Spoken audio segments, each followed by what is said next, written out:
فیض مدنی رحمۃ اللہ تعالیٰ کے آخری ارشاد اس میں درج ہے، فرمایا ذکر شغل کا مقصد خوشنودی رب اور شکر ہونا چاہیے، اور کوئی مقصد نہیں ہونا چاہیے۔ وظیفے کے طور پہ لوگ پڑھتے ہیں اور بہت سے مقاصد کے لیے، ذکر کا مقصود صرف رضا الہی ہونا چاہیے، اور اس میں کچھ مشقت بھی ہو سکتی ہے، ہر وقت مزہ نہیں آئے گا، کبھی مشقت ہوگی کبھی مزہ آئے گا، کبھی اونچ کبھی نیچ، کبھی بہت اچھی کیفیت ہوتی ہے کہ خوب ذکر کرنے کو دل چاہتا ہے، کبھی بیٹھنے کو بھی دل نہیں چاہتا، پھر بھی کرنا ہے۔ کھولیں یا کھولیں وہ یا نہ کھولیں در، اس پر ہو کیوں تیری نظر، تو بس اپنا کام کر یعنی صدا لگائے جو۔ ہمارا کام فقیر کی طرح صدا لگانا ہے، اللہ کو یاد کرنا ہے، ایک نہ ایک دن دروازہ ضرور کھلے گا انشاءاللہ۔ تو فرمایا ذکر و شغل صرف رضا الہی کے لیے ہونا چاہیے، اور کوئی مقصود اس کا نہیں ہونا چاہیے، کہ اس سے بہت سے لوگ اس لیے کرتے ہیں کہ جن قبضے میں آ جائے گا۔ ایسے لوگ ہیں جو کہتے ہیں یہ تصوف ہے اور اس سے جن قبضے میں آ جائے، یہ عامل ہے، عملیات ہے، یہ تصوف نہیں ہے۔ جن قبضے میں کرنا اولیاء اللہ کا کام نہیں ہے، اولیاء اللہ کے تو ویسے ہی قبضے میں آ جاتے ہیں،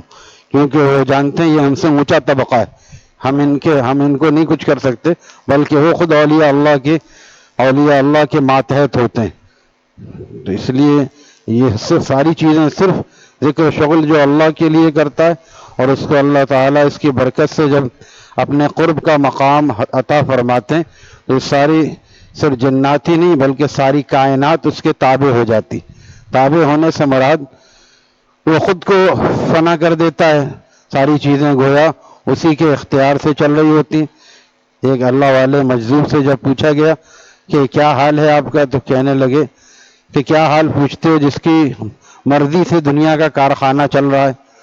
کہنے لگے کہ پہلے تو آپ مجذوبانہ بڑھ ہانکتے تھے،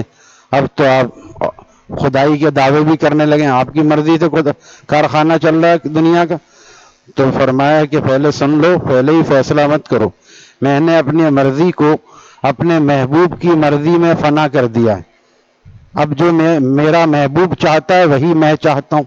گویا کہ جو میں چاہتا ہوں وہی ہو رہا ہے، مجھے تو کوئی وہی نہیں، سب میرا محبوب صحیح کر رہا ہے، بارش زیادہ ہو رہی ہے تو صحیح ہے، کم ہو رہی ہے تو سب مصلحت ہیں اس کی، ہر چیز میں اس کی مصلحت۔ ہاں دعا کرنی چاہیے، جو آدمی کو اپنی کسی چیز میں نقصان نظر آئے تو اس سے بچنے کی دعا، فائدہ نظر آئے تو فائدہ حاصل کرنے کی دعا۔ تو اس لیے اصل چیز یہ کہ انسان اپنی خواہشات کو اللہ تعالیٰ کی فرما برداری میں فنا کر